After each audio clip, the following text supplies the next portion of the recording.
langsung kita datangkan dari Makassar. Jauh Ustaz. Aku lama Ustaz 4 tahun di Makassar. Masya Allah. Apa ya? Jual tekwan. Ini tamu kita ini ya. Iya, jual tekwan 2 tahun tak maju. Jual laksan tak maju, balik Palembang ceramah MC. Masya Allah. Tamu kita ini Ustadz Dr. Haji Dasat Latif PhD. Ada gelar-gelar lain sebelumnya anak kurang hafal, ada SOS, MPDI.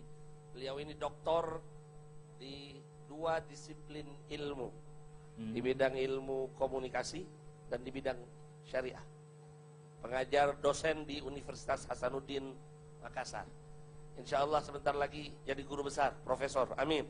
Amin. Semoga beliau sehat afiat lancar. Untuk itu mari sama-sama kita buka hati kita, Yai. Walaupun Yai lama di Makassar. Iya, 4 tahun Ustaz. Masya Allah, mudah-mudahan insya Allah sudah baca dikit-dikit bahasa Makassar. Tapi saya nitip Ustadz yang 4 giga tadi perlu diajarkan sama beliau. Wah, tidak terangkat otak aku.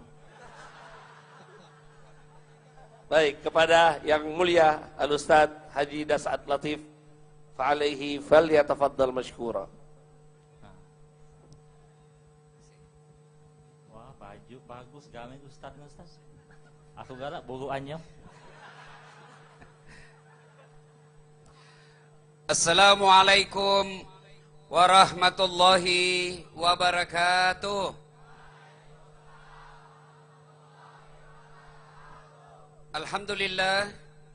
Alhamdulillahi rabbil alamin. Wabihi nasta'inu ala umurid dunya waddin. Ashhadu an la ilaha illallah wa ashhadu anna Muhammadan abduhu wa rasuluh. Allahumma salli ala sayyidina Muhammad wa ala alihi wa sahbihi ajma'in. Amma ba'd. Faqad qala Allah subhanahu wa ta'ala fi kitabil karim wa huwa asdaqul qailin. A'udzu billahi minasyaitonir rajim. Bismillahirrahmanirrahim. Ya ayyuhalladzina amanu taqullaha haqqa tuqatih wa la tamutunna illa wa antum muslimun. Wahai orang-orang yang beriman, bertakwalah kalian kepada Allah dengan sebenar-benarnya takwa, dan janganlah kalian mati kecuali dalam keadaan beragama Islam. Ayat ini tiap Jumat dibacakan khatib. Tidak sah khutbah Jumat apabila khatib tidak membaca ayat ini. Jangan kamu mati. Seolah-olah tidak masuk akal. Jangan kamu mati. Memangnya mati kita yang ngatur? Yang namanya jangan kamu mati berarti mau kok. Mau besok mati besok pi.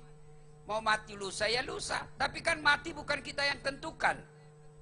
Orang kaya, orang miskin, raja-raja, rakyat biasa, MC. Jangan dulu, belum menikah. Gimana kita mau poligami? Kamu aja belum nikah, nekalah cepat supaya kita dapat bagian yang kedua. Semua mati. Berarti yang jadi masalah bukan matinya. Yang jadi masalah illa wa antum muslimun, kecuali dalam keadaan beragama Islam. Ayat ini seolah-olah Allah ingin berkata kepada kita, wahai Dasat, agamamu Islam, kau nikah syariat Islam, KTP-mu Islam, tapi hati-hati bos, belum tentu kau mati dalam keadaan Islam. Adakah orang Islam mati dalam keadaan kafir? Banyak. Siapa? Contoh aja ini, jangan marah. Contoh, sabung ayam dapat sama polisi, kejar, lari, tembak peringatan ke atas. Masih lari, tembak 2 kali. Masih lari, tembak ketiga kalinya. Masih lari, dilumpuhkan.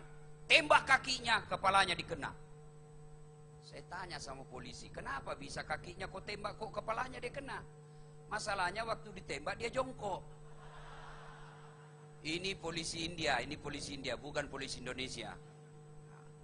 Matilah dalam keadaan kafir. Kenapa? Dia lagi judi. Siapa lagi bisa mati dalam keadaan kafir? Jangan marah. Anak sekolah, buru-buru pergi sekolah, balap motornya, dilihat sama polisi lalu lintas, kejar, kau melanggar, kau tidak lihat ini rambu-rambu? Saya lihat pak. Kenapa kau langgar? Saya tidak lihat bapak.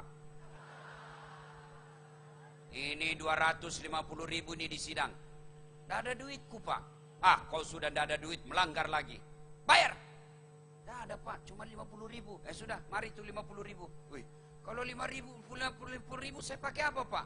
Sudah, aku ambil 10.000, mari 40.000. Ya ambil 40.000. Sudah itu dia pergi makan bakso. Begitu kekenyangan, keluar dari warung, disambar geng motor, bak, mati. Mati dalam keadaan kafir. Kenapa? Ada barang sogok dalam perutnya. Siapa lagi? Contoh aja nih, jangan marah.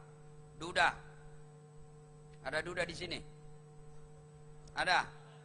Dilarang nikah sama anaknya. Ngapain lagi bapak nikah? Bikin malu-malu. Usia sudah 65 tahun masih mau menikah. Jangan nikah. Dengar ini yang suka larang bapaknya menikah. Itu laki-laki bisa jadi umurnya tua. Boleh jadi sudah pensiun. Tapi demi Allah, jenis kelamin laki-laki tidak pernah pensiun. Larang nikah. Akhirnya apa? Suka nonton film porno. Nih. Akhirnya apa? Tidak punya istri. Pergi ke kota. Sewa perempuan. Makan obat kuat 2 biji. Overdosis. Mati di atas perut perempuan. Mati kafir. Siapa lagi? Contoh. Anak muda. Lempox. Campur lem tikus. Jangan kau campur lem Korea, tidak mau terbuka mulutmu itu. Ngelem. Ambil motor. Bayangkan, orang mabuk setengah naik motor, dia listrik dikira aspal. Pak, mati. Mati kafir kau cilaka. Kenapa? Kau lagi teler. Maka anak muda, silakan jadi anak gaul. Anak ben-ben, anak motor-motor, anak gondrong-gondrong. Silakan, tapi jangan dekati minuman keras. Vodka, whisky, Jenever, Donald, topi miring. Tahu, ya saya baca toh. Tapi anak muda sekarang nanti dibilang gaul kalau pintar teler. Cemen lu men, baru 1 botol sudah teler. Itu teman kita hebat sampai masuk di got. Beleng-beleng. Tahu beleng-beleng? Tahu? Dungu. Tahu dungu? Beleng-beleng. Tahu beleng-beleng? Dungu. Tahu dungu? Beleng-beleng. Beleng-beleng di Makassar itu dungu. Coba. Anak muda silakan anda ada gaul. Jangan dekati minuman keras.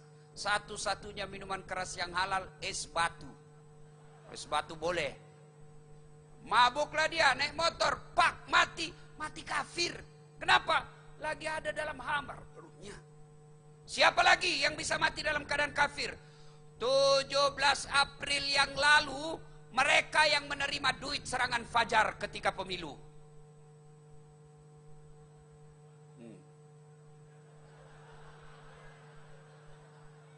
Malah dia tulis depan rumahnya, siap menerima serangan fajar. Bos, jangan. Mau ndak memperbaiki bangsa Indonesia? Mau? Mau?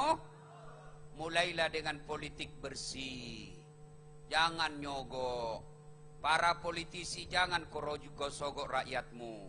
Rakyat jangan mau disogok sama politisi. Coba kalau tidak ada uang politik. Coba kalau tidak ada serangan fajar. Sarjana-sarjana anak-anak Palembang.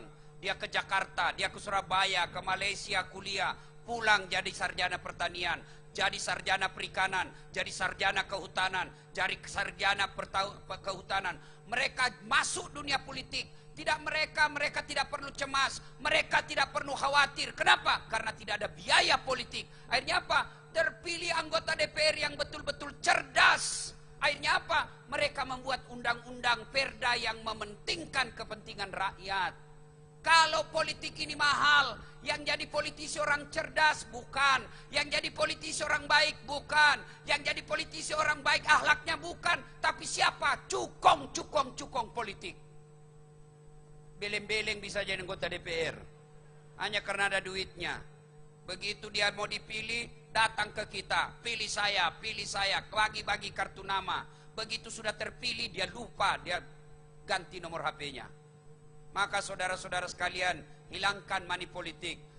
Nih mau memperbaiki bangsa Indonesia, mereka yang cukong-cukong politik, tidak ada artinya di Indonesia kalau kalian tidak mau menerima money politik. Dia mau sogok tapi tidak ada yang mau terima.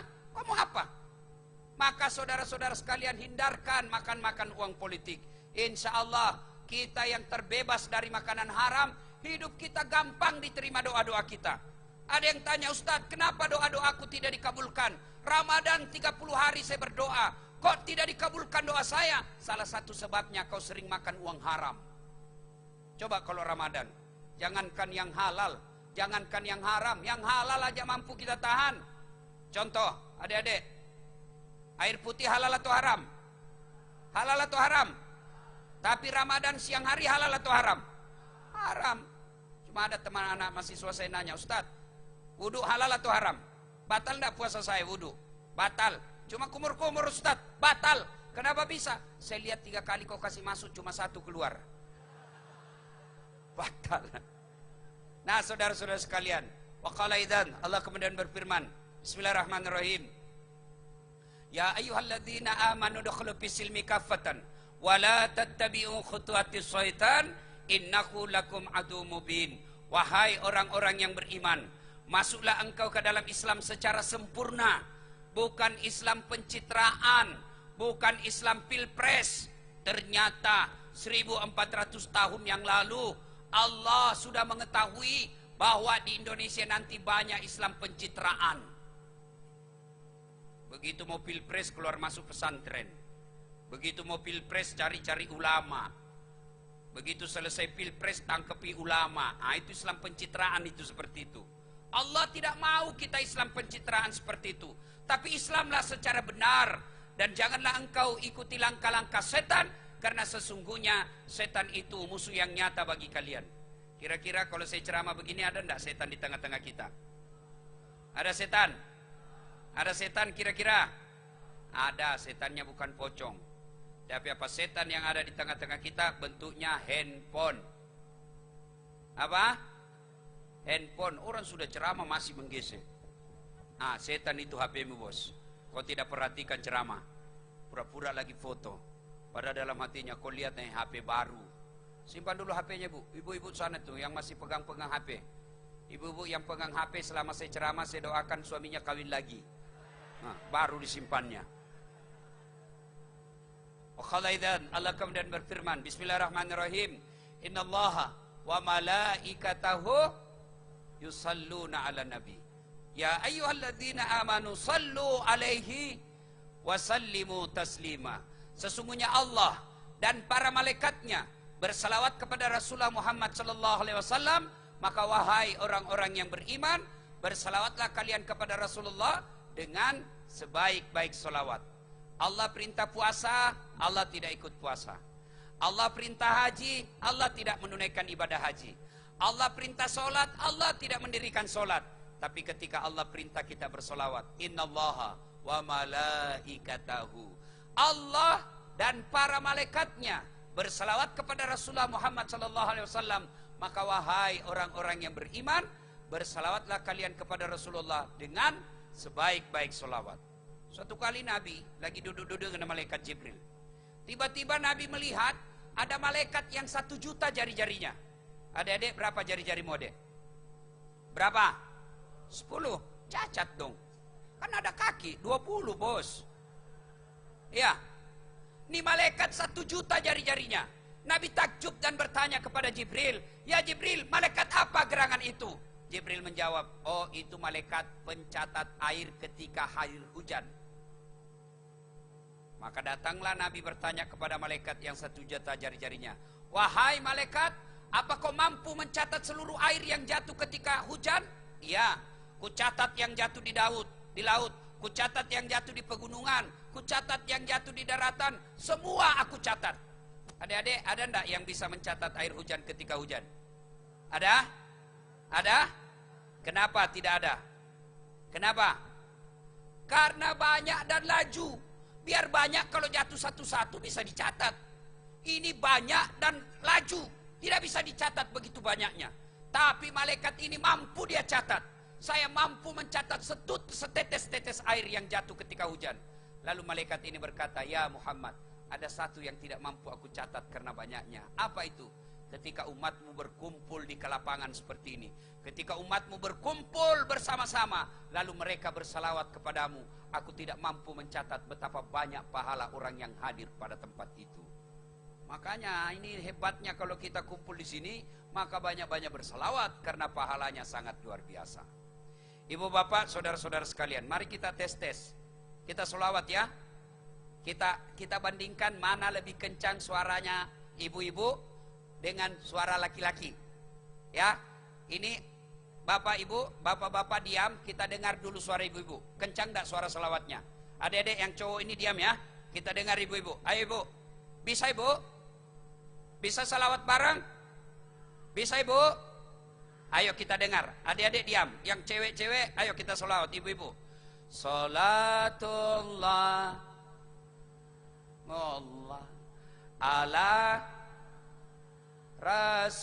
Rasulillah salatu.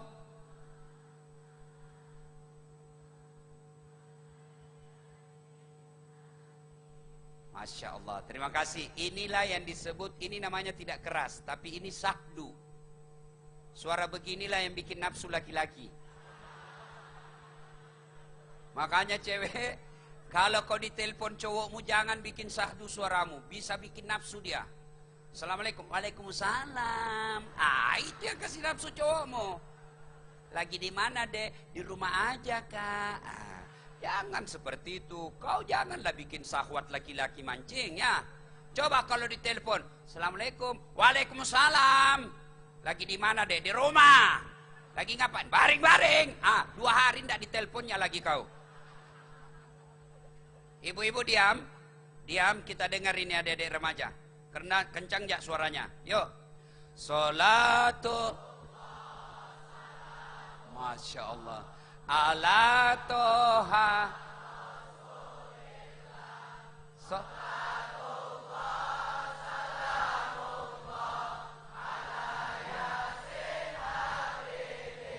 Masya Allah. Diam. Sekarang kita tes yang di panggung. Kencang mana suaranya ini? Ayo, bapak-bapak jangan mempermalukan kami. Yuk, satu, ya. Salat. Masya Allah. Ala toha Rasulillah. Salat. Ala. Masya Allah. Saya bangga sampai di Palembang, Pak. Ada satu hal yang membuat saya bangga. Saya rekam tadi. Apa itu? Adik-adik remajanya nyumbang tadi ketika diminta nyumbang. Masya Allah. Saya sudah keliling-keliling ceramah dari Sabang sampai Merauke. Baru malam ini saya lihat adik-adik remaja ini yang baru disunat. Nyumbang, Masya Allah. Saya melihat kalian semua di depan saya ini. Insya Allah 10-15 tahun yang akan datang Palembang akan lahir pemimpin-pemimpin alim. Yang jahat-jahat sekarang Republik yang mimpin ini kita doakan aja supaya dia cepat wafat. Diganti anak-anak remaja ini yang alim-alim. Amin. Ya, sudah. Ibu bapak, saudara-saudara sekalian, teristimewa yang saya muliakan, para alim ulama, habaib, mohon maaf sekali lagi, mohon maaf. Tidak sempat menyebut nama satu demi satu, di samping karena keterbatasan waktu, juga karena saya belum tahu namanya. Tapi saya mencintai Bapak Ibu Saudara-saudara sekalian karena Allah, dan terima kasih untuk undangan ini. Suatu ketika di Madinah sangat panas. Begitu panasnya, hampir seluruh penduduk Madinah sembunyi bernaung dalam rumah. Tiba-tiba dalam keadaan panas itu, larilah seorang manusia, berlari-lari kecil. Kenapa? Takut sengatan matahari. Dia lari-lari kecil menuju ke masjid. Tak lain adalah Abu Bakar Siddiq. Sampai ke masjid, beliau berzikir membesarkan Allah. Selang beberapa saat, keluar rugi rumah dari seorang manusia, juga lari-lari kecil. Kenapa? Takut dengan sengatan matahari. Lari menuju ke masjid. Tak lain adalah Umar bin Khattab. Sampailah Umar di masjid, ketemu dengan Abu Bakar. Lalu Umar bertanya kepada Abu Bakar, "Ya Abu Bakar, siang-siang begini tidak biasanya kau ada di masjid. Ada apa gerangan?" Abu Bakar menjawab, saya panas di rumah, juga lapar. Daripada saya cuma panas dan lapar, mending saya datang di masjid. Lapar, panas, dapat pahala. Lalu Abu Bakar balik bertanya, Umar, kamu pun saya baru dapat hari ini, siang-siang ada di masjid. Ada apa gerangan? Jawab Umar, sama dong. Saya juga lapar dan panas, maka saya datang di sini. Dua orang ini melanjutkan zikirnya. Selang beberapa saat, keluar rumah seorang manusia. Jalannya santai, tidak takut dengan sengatan matahari. Kenapa? Kemana beliau langkah kakikan, di atasnya awan melindunginya. Kaki beliau ke kanan, awan ke kanan. Kaki beliau ke kiri, awan ke kiri. Tidak tersentuh secara langsung oleh sinar matahari karena dilindungi oleh awan. Beliau adalah Muhammad sallallahu alaihi wasallam. Sampailah ke masjid, mendapati dua sahabatnya. Rasulullah bersalam, Assalamualaikum warahmatullahi wabarakatuh. Inilah salamnya orang Islam, lengkap, ikhlas. Hikmah pengajian pertama, mengucapkan salam ikhlas dan lengkap. Jangan Assalamualaikum, salam. Ini paling banyak kalau kita terima telepon itu tidak ada yang sempurna salamnya. Nah, ya, salam. Orang mau masih bicara, salam. Bos, apalagi saya pula di kampus saya di Unhas, saya turun dari mobil, tiba-tiba ada mahasiswa saya berteriak, Ustadz, Assalamualaikum. Apalagi itu Assalamualaikum. Assalamualaikum. Kayak SMS saja. Ada malah lebih parah, dia bilang saja aswabar.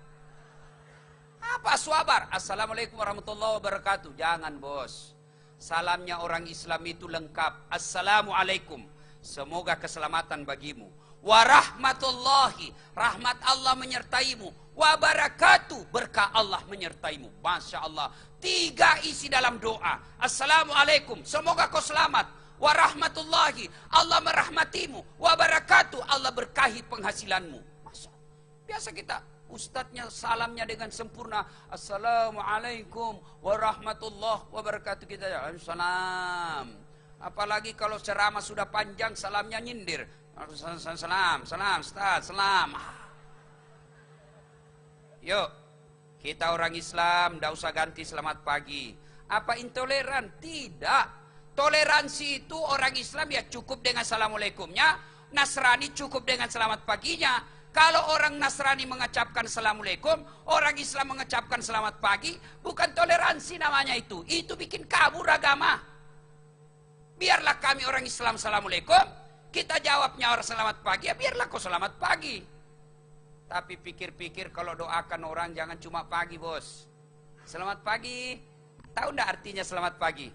Saya doakan Bapak selamat pagi ini, soal siang ditabrak beca itu urusan Bapak. Itu namanya selamat pagi. Tapi kalau Assalamualaikum itu selamat selama-lamanya.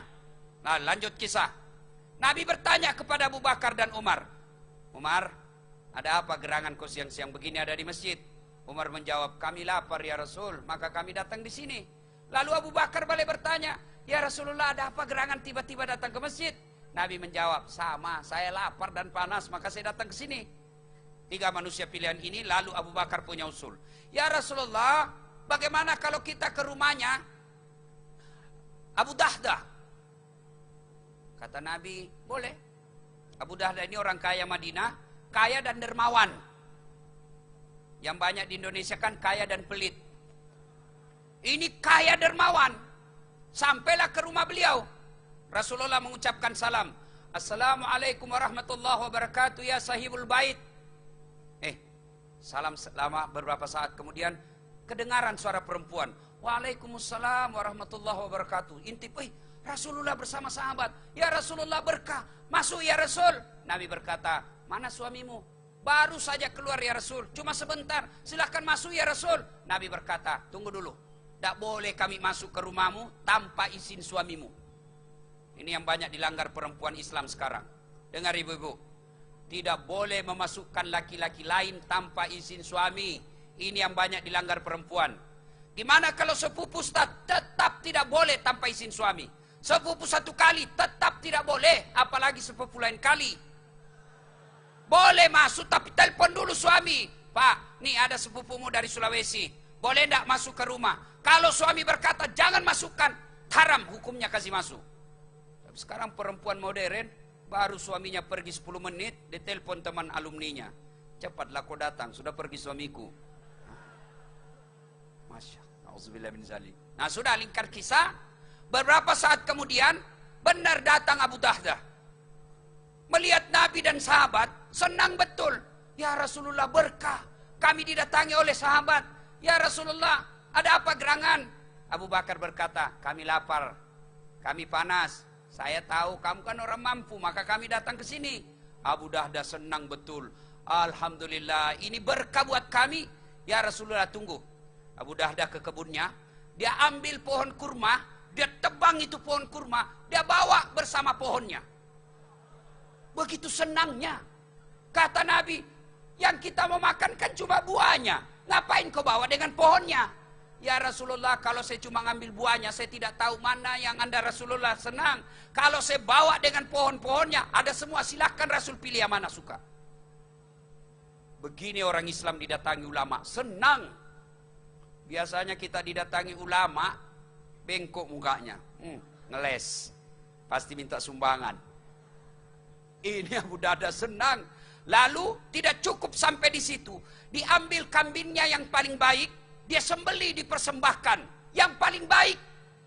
Biasanya kita mau bersedekah, cari yang rusak. Nak, ada kue di kulkas, kau bawakan itu Habib, daripada basi. Nanti mau basi baru kita dengar ingat Habibnya.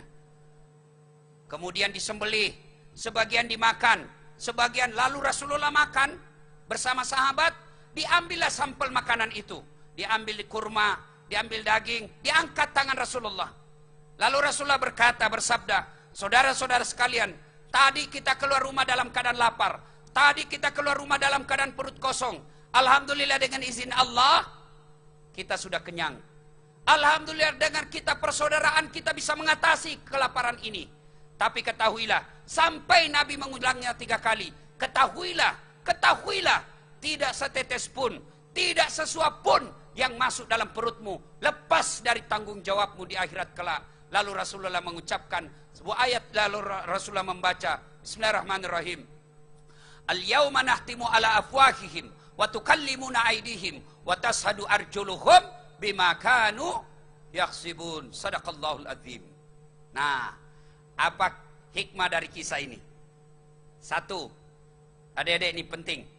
Ternyata tidak ada manusia yang tidak ada masalahnya. Rasulullah, manusia mulia, tidak pernah bicara kasar, tidak pernah merugikan orang, tidak ada dosanya, kekasih Allah. Apa tidak ada masalah? Beliau pun ada masalah dalam hidup beliau. Masalah beliau, coba kita perhatikan, belajar dari sejarah Nabi. Usia 6 bulan dalam rahim sudah wafat bapak beliau, sudah yatim dalam keadaan lahir. Baru 4 hari setelah dilahirkan, diambil ibu susunya sampai usia 4 tahun. Dikembalikan oleh Halimatus Sa'diyah ke ibunya, Siti Aminah. Usia 6 tahun, dibawa ziarah kubur ke Madinah. Di dalam perjalanan di sebuah desa bernama Afwa, wafat ibu beliau, usia 6 tahun. Usia 6 tahun diambil oleh kakeknya, usia 8 tahun meninggal lagi kakek beliau. Diambil oleh pamannya, usia 12 tahun. Abdul Muttalib wafat usia 8 tahun. Diambil oleh pamannya Abu Talib. Abu Talib usia 10 tahun. Rasulullah mulai perang. Bukan perang antar agama, tapi perang antar suku waktu itu. Usia 12 tahun Rasulullah mulai berdagang. Dagangnya butuh antara Palembang ke Medan. Tapi dagangnya dari Mekah ke Syria, ke Syam. Tidak pakai pesawat, tapi pakai onta. Usia 16 tahun beliau mulai berdagang. Masya Allah, hidup demi hidup penuh tantangan. Puncaknya tantangannya, usia 40 tahun. Diangkat menjadi Nabi dan Rasul. Musuh-musuh beliau semakin banyak. Ini Nabi, banyak tantangannya, banyak masalahnya. Padahal beliau manusia suci, beliau pun ada masalah. Nah, apalagi kita, nih adik-adik nih.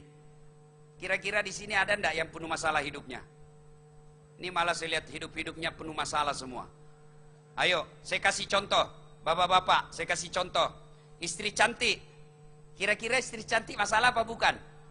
Masalah, digoda orang. Apalagi kalau suaminya jelek. Lebih masalah lagi. Berarti bagus kalau istri jelek. Istri jelek dihina orang. Masalah, kita lagi yang malu jalan sama dia. Duluan aja dek, nanti di pengantin kita ketemu. Sampai pengantin istrinya, di mana bang? Nggak jadi dek, saya lagi menceret. Istri cantik masalah, istri jelek masalah. Berarti bagus kalau tidak ada istri. Masalah juga. Berarti bagus kalau banyak istri. Masalah juga. Ada istri masalah, tidak ada istri masalah. Ada jelek istri masalah, cantik istri masalah. Ini Ustadz. Para habaib, kira-kira tidak ada masalahnya dalam hidupnya? Beliau-beliau ada masalah apa tidak? Ustadz pun ada masalahnya. Apa masalahnya? Mau kawin tapi takut sama istrinya. Semua ada masalah. Tidak ada orang tidak ada masalahnya. Saya kasih contoh. Adik-adik waktu kuliah, apa masalahnya? Mau sarjana. Sudah sarjana selesai masalahnya? Belum. Muncul masalah baru. Mau punya pekerjaan. Sudah punya pekerjaan selesai masalahnya? Muncul masalah baru. Mau jadi kepala bagian. Sudah jadi kepala bagian selesai masalahnya? Muncul masalah baru. Mau jadi kepala dinas. Sudah jadi kepala dinas selesai masalahnya? Mau jadi asisten 1, 2 dan 3. Sudah jadi asisten selesai masalahnya? Muncul masalah baru. Apa? Mau jadi sekda. Sudah jadi sekda selesai masalahnya? Muncul masalah baru. Mau jadi wali kota. Sudah jadi wali kota selesai masalahnya? Belum. Mau 2 periode. Meskipun curang. Semua orang ada masalah. Tidak ada manusia yang tidak ada masalahnya. Ayo, ini adik-adik nih. Waktu jatuh cinta, apa masalahnya? Mau diterima sama ceweknya. Sudah jadian, selesai masalahnya? Tidak dong, mau lamaran. Terima enggak? Apa terima apa tidak? Sudah diterima, selesai masalahnya? Ongkos dong. Sudah selesai perkawinan, selesai masalahnya? Bayar utang akibat pengantin. Sudah pengantin, sudah selesai utang, sudah selesai masalahnya? Mau punya rumah, ngontrak. Sudah punya ngontrak, selesai masalahnya? Uang ngontraknya dong, bulan-bulan. Sudah itu selesai punya rumah sendiri, selesai masalahnya? Tidak, mau punya anak. Sudah punya anak, selesai masalahnya? Mau 2, 1 laki, 1 perempuan. Sudah punya anak, sudah punya 1 laki, 1 perempuan, selesai masalahnya? Belum, langsung jelek dilihat sirinya, mau lagi kawin. Coba, tidak ada orang tidak ada masalah, semua punya masalah. Alhamdulillah. Belajar dari kisah tadi. Begitu ada masalah, jalan pertamanya, takarruf ilallah. Dekatkan diri kepada Allah. Datang ke masjid. Coba, sayang 1000 sayang. Kita ada masalah, bukan datang ke masjid. Kita ada masalah, datang ke handphone. Update status. Doanya di Facebook. Ya Allah, mudahkan rezekiku. Sibuk betul itu Tuhan mau baca statusmu. Ini anak-anak milenial sekarang kan tiap hari dia berdoa. Hampir tiap jam berdoa. Tapi berdoanya di mana? Status. Mau pergi sekolah, ya Allah, mudah-mudahan selamat sampai sekolah. Sampai sekolah, update status lagi. Ya Allah, mudah-mudahan guruku tidak hadir. Hadir gurunya, berdoa lagi. Ya Allah, mudah-mudahan guruku cepat pulang. Selalu update status, doanya. Tapi bukan di status kita berdoa. Berdoanya di mana? Berhadapan kepada Allah. Saya selalu berdoa, Ustadz. 24 jam saya berdoa. Kenapa doaku tidak dikabulkan? Karena kau berdoa tidak pada tempatnya. Di mana mestinya paling baik berdoa? Dalam solatmu. Adik-adik, percayalah. Kalau solat baik, tidak mungkin Allah sengsarakan hidup. Mana ada Tuhan yang kasih sengsara hidupnya orang yang baik solatnya? Saya sudah solat Ustaz. Kenapa hidupku susah? Koreksi solatmu. Bisa jadi kau solat tapi tidak ikhlas. Hayya 'alas shalah. Asar lagi. Barusan duhur. Kau tidak ikhlas. Saya sudah solat Ustaz. Kenapa hidupku penuh masalah? Barangkali solatmu yang tidak sesuai dengan yang diajarkan Nabi. Solatnya tidak semangat. Allah. Bismillahirrahmanirrahim.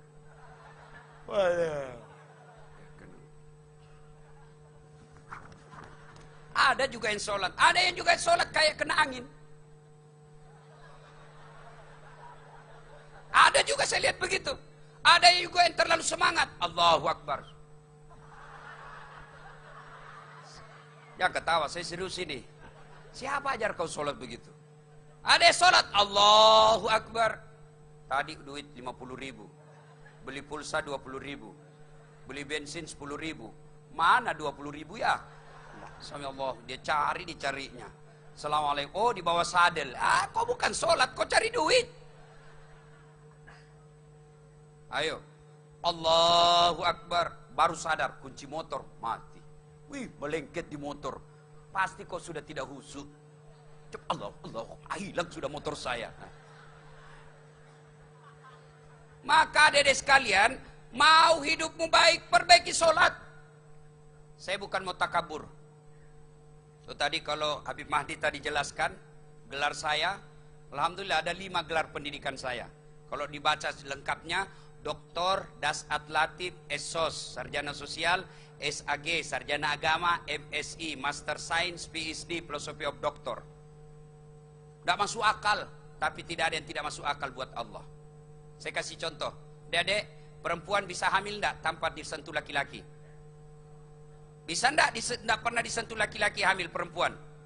Enggak masuk akal kata ilmu kedokteran. Tapi kalau Allah yang mau, Siti Maryam, wanita suci, tidak pernah disentuh laki-laki, hamil melahirkan Isa alaihissalam kalau Allah mau. Cuma sekarang banyak juga perempuan mau saingan Siti Maryam. Tidak ada suaminya lahir anaknya, beleng-beleng.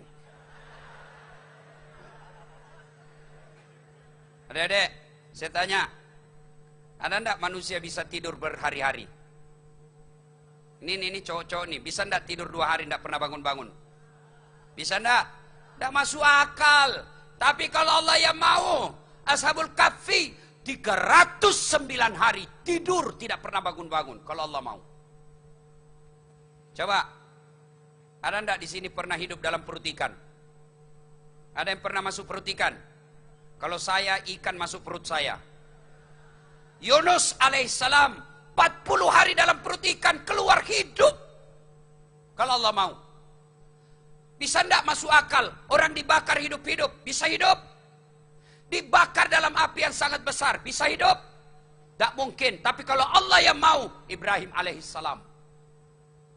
Coba. Kecil jadi sarjana. Kecil lunas utang. Kecil punya mobil, kecil anggota DPR, kecil punya kebun, kecil punya rumah. Allah cuma minta ista'inu bis sabri was salah. Sabar, perbaiki solatmu. Saya yang selesaikan masalahmu. Kecil itu semua. Cuma kita kan tidak sholat. Saya kasih contoh. Dedek. Contoh ya. Saya akrab dengan gubernurnya Kalimantan Timur, Bapak Haji Isran Nur.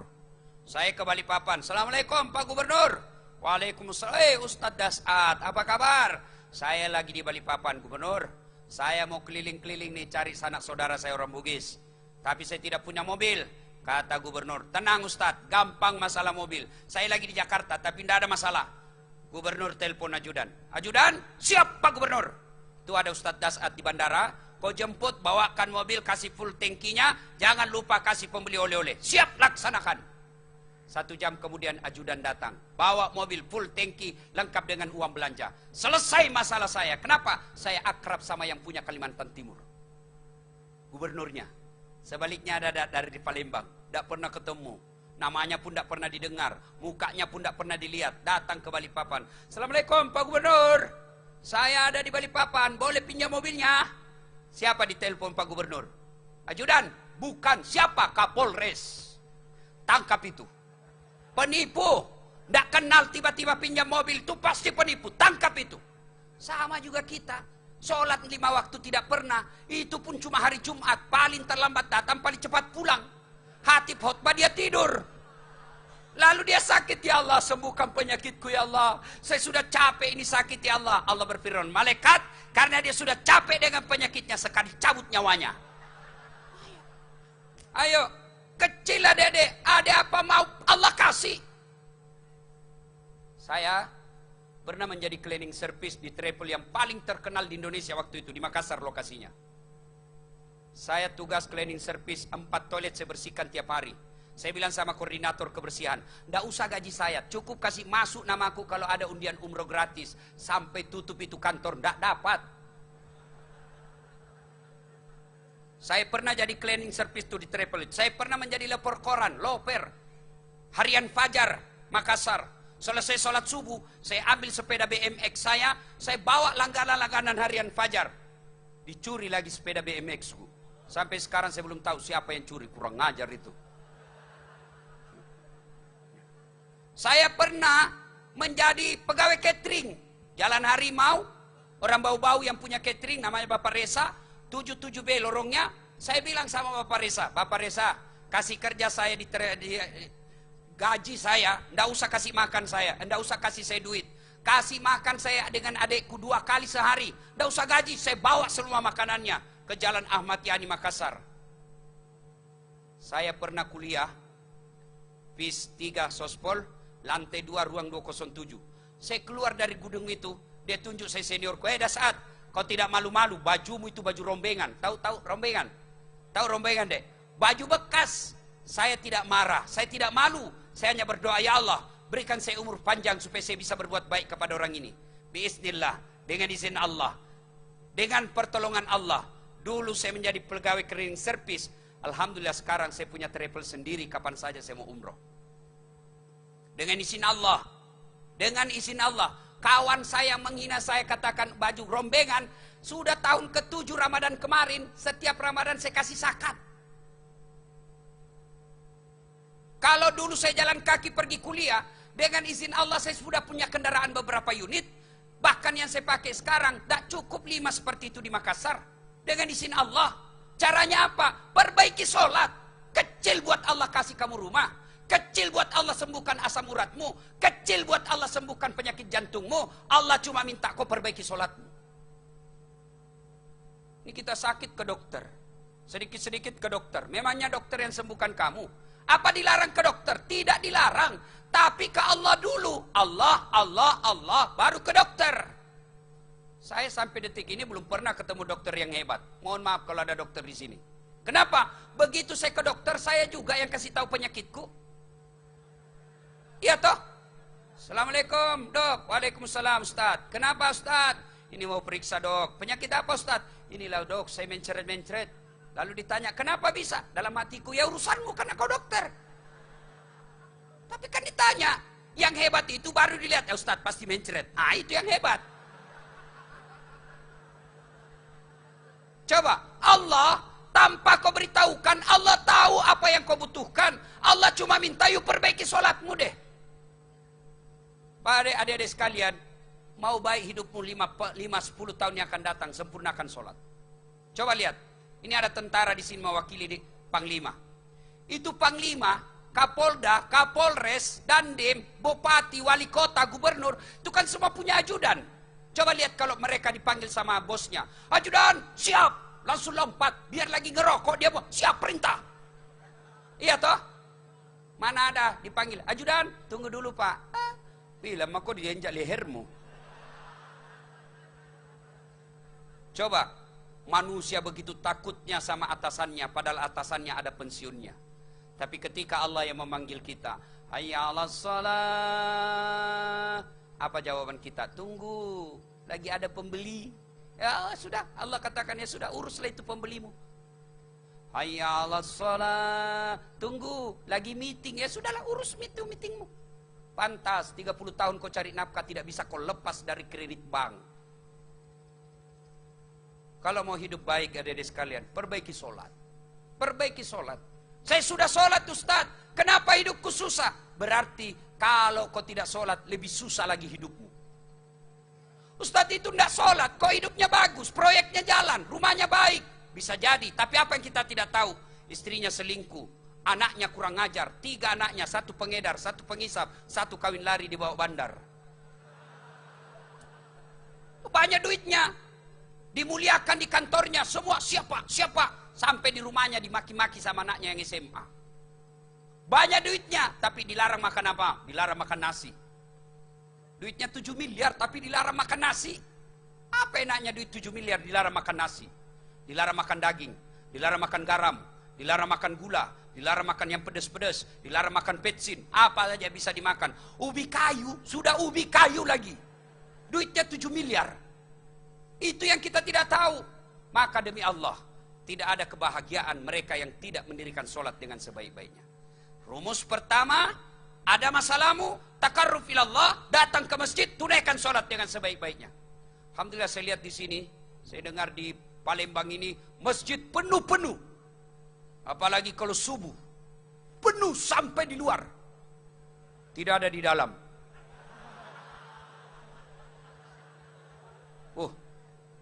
Ini masjid ini sama-sama Pak. Di mana-mana masjid saya lihat kalau subuh, ya paling isinya orang-orang tua yang sudah pensiun. Akhirnya lomba batuk. Coba lihat kalau subuh yang di dalam lomba batuk. Tidak ada anak muda di dalam masjid. Gimana anak muda mau ke masjid? Sebenarnya penyebabnya anak muda dan tidak malas ke masjid, satu, gara-gara apa? Manajemen masjid tidak bagus. Yang azan, mulai yang azan, yang sudah pensiun, penyakit asma. Ayah, salah. Bagaimana anak muda ke masjid? Malah jengkel, itu lagi orang tua yang azan. Mana orang mau ke masjid? Yang kedua, dapat lagi sound system macet. Begitu kita takbir, Allahu Akbar, langsung storing. Mau diperbaiki. Kita sudah takbir, terpaksa kita tunggu sampai selesai. Apalagi yang ketiga yang membuat kita malas ke masjid. Kadang-kala apa? Karpetnya sudah 7 kali Muharram, tidak pernah diganti-ganti. Begitu kita sujud, tai cicak di dalam. Boy. Apalagi yang membuat kita malas ke masjid. Kadang-kala apa? Penceramanya. Kadang-kadang ada penceramah Pak. Dari takbir, dari salam pertama sampai akhir, neraka terus dia cerita. Kau dibanting, ditusuk pantatmu, gunting lidahmu, masuk matamu. Dia bilang, anak muda, tidak usah ke masjid, bikin takut-takut. Mana anak masjid ke masjid? Dapat lagi apa? Imamnya lagi. Ini saya heran kadang-kala ini. Yang imam, nanti dia bilang, hebat kalau dia baca surah yang panjang-panjang. Siapa yang ajar? Para Nabi katakan, kalau kau jadi imam, ringkaskan bacaan solatmu. Bacalah yang umumnya orang hafal. Itu sunnah ajaran Nabi. Ini begitu jadi imam, baru mau takbir, sudah lama. Apa kau tinggal angkat itu bos? Ada juga yang begitu. Malas. Saya ingat dulu saya di Makassar. Ada ibu-ibu cerewet betul. Itu dia tahu kalau imam ini dia hafal suaranya. Oh ini yang panjang bacanya nih. Begitu dia ambil Allahu Akbar, ini ibu diambil sajadahnya. Saya pulang lama sekali dia. Coba bayangkan. Coba. Nabi jelaskan kalau kau jadi imam, satu, baca yang umumnya orang hafal. Tujuannya apa? Umumnya orang hafal, kalau imam baca kul huwallah, anak-anak ikut. Tapi begitu imamnya membaca surah Al-Anfal ayat 70 sampai 105, dia khusyuk dengan bacaannya, kita khusyuk dengan hayalan. Kita mau ruku belum selesai, kita mau ikut tidak hafal, terpaksa dibacalah semua yang di dinding masjid. Keadaan kas keuangan masjid belum selesai, kalender lagi dibaca. Persatuan Guru Republik Indonesia cabang Palembang belum selesai, bajunya lagi orang dibaca. Caleg DPR RI, ada juga yang begini. Coba, yang kedua kata Nabi, baca yang umumnya orang hafal. Tujuannya apa? Supaya kalau imam salah, makmum bisa luruskan. Coba kalau imam salah, membaca wadduha, ada yang bisa luruskan. Begitu imam membaca surah Al-Anfal, hanya dia yang hafal, ya sudah, kau hadapilah dirimu sendiri. Saya pernah ada kejadian. Cerita ini, wallahu alam benar atau tidak. Dia baca surah apa, hanya dia yang hafal. Dia lagi baca itu hafalannya, tiba-tiba ada cicak jatuh hampir kena kepalanya, stres, kaget. Namanya stres, hilang hafalan. Dia ingat-ingat, apa sambungannya ini? Dia lupa betul. Terpaksa lama tidak ada bantuan. Dia ngomong begini, tolong bantu di belakang. Dia bilang di belakang, saya juga tidak tahu. Teriaklah dari samping, kalau begitu ya sudah, Allahu Akbar.